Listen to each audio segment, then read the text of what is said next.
executing death row inmate Kenneth Smith overnight, marking the first time in U.S. history nitrogen gas was used to carry out capital punishment. Smith was pronounced deceased by physicians at 8:25 p.m. Central Standard Time. The Supreme Court had denied an appeal in a 6-3 decision, with the liberal justices dissenting.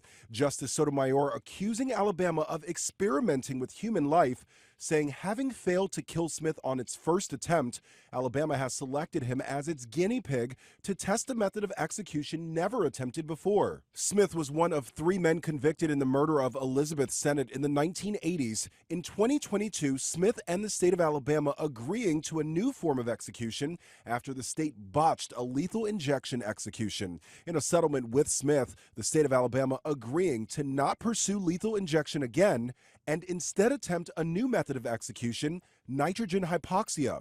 Smith only eating some of his final meal. His last words were, "Tonight, Alabama causes humanity to take a step backwards. I'm leaving with love, peace, and light." Nitrogen hypoxia has been controversial, with advocates noting that a version of the method has been used in some assisted suicides in Europe.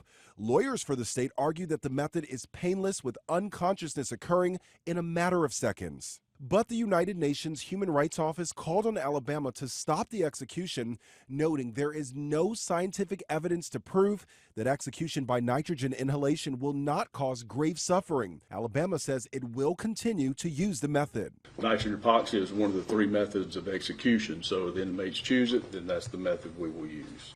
Lionel Moise, ABC News, New York.